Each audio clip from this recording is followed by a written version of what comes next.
When Rachel saw that she was not bearing children to Jacob, she was envious of her sister, and said to Jacob, "Give me children, or else I will die." And Jacob was angry with Rachel, and said, "Am I God, who withheld the fruit of your womb from you?" And she said, "Behold my servant Bilhah, come to her, and she will give birth on my knees, and I will also have children by her." Thus he gave Bilhah his maidservant to his wife, and Jacob came to her. And Bilhah conceived, and bore a son to Jacob. Then Rachel said, "God judged me, and also heard my voice, and gave me a son." Therefore he called his name Dan. Rachel's servant Bilhah conceived again, and bore a second son to Jacob. And Rachel said, "With God's struggles I have contended with my sister, and I have prevailed." And he called his name Naphtali. So when Leah saw that she had stopped giving birth, she took Zilpah her servant and gave her to Jacob as a wife. And Zilpah, Leah's servant, bore Jacob a son. And Leah said, "Good fortune has come," and he called his name Gad. Then Zilpah, Leah's servant, bore Jacob another son. And Leah said, "For my happiness, because women will call me blessed," and called his name Asher. Reuben went at the time of wheat harvest, and found mandrakes in the field, and brought them to Leah his mother, and Rachel said to Leah, "Please give me some of your son's mandrakes." And she said, "Is it a small thing that you have taken my husband, but that you must also take my son's mandrakes?" And Rachel said, "Well, he will sleep with you tonight because of your son's mandrakes." So when Jacob was returning from the field in the evening, Leah came out to him and said, "Come to me, for I have truly hired you for my son's mandrakes." And he slept with her that night. And God heard Leah, and she conceived and bore a fifth son to Jacob.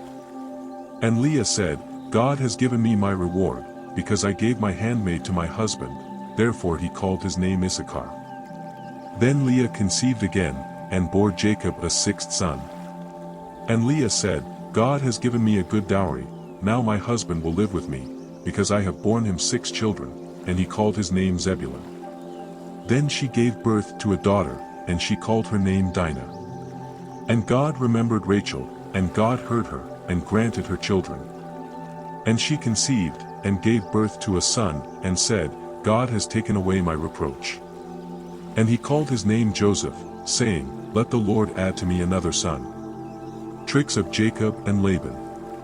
It came to pass, when Rachel had given birth to Joseph, that Jacob said to Laban, "Send me, and I will go to my place, and to my land.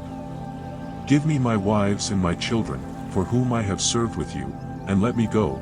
Well, you know the services I have done for you." And Laban answered him, "May I now find favor in your eyes, and stay, I have experienced that Jehovah has blessed me because of you." And he said, "Appoint me thy wages, and I will give them." And he answered, "You know how I have served you, and how your cattle have been with me. For you had little before my coming, and it has increased in great numbers, and the Lord has blessed you with my coming, and now, when will I also work for my own house?" And he said, "What shall I give you?" And Jacob said, "Give me nothing. If you do this for me, I will return to feed your sheep. Today I will go through all your flock, setting aside all the spotted and colored sheep, and all the dark-colored sheep, and the spotted and colored sheep among the goats, and this will be my salary. This is how my honesty will answer for me tomorrow, when you come to recognize my wages. Everything that is not painted or stained on the goats, and of a dark color among my sheep, is to be considered stolen." Then Laban said, "See, let it be as you say." And Laban separated that day the spotted and striped goats, and all the spotted and colored goats, and all those that had any white in them, and all the dark-colored ones among the sheep, and he put them in the hand of their children. And he put 3 days' journey between himself and Jacob tended Laban's other sheep. Then Jacob took green sticks of poplar, hazel, and chestnut, and stripped the bark of white peelings from them, thus revealing the whiteness of the sticks. And he placed the rods that he had peeled before the cattle, in the channels of the water troughs where the sheep came to drink, which procreated when they came to drink.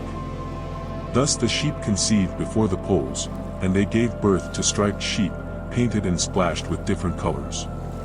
And Jacob separated the lambs, and put with his own flock the stripes and all that was dark of Laban's flock. And he put his flock aside, and did not put it with Laban's sheep. And it happened that whenever the strongest sheep were in heat, Jacob would put the rods before the sheep in the troughs, so that they would conceive in the sight of the rods. But when the weaker sheep came, he did not lay them, thus they were the weakest for Laban, and the strongest for Jacob. And the man became very rich, and had many sheep, and female servants, and male servants, and camels, and donkeys.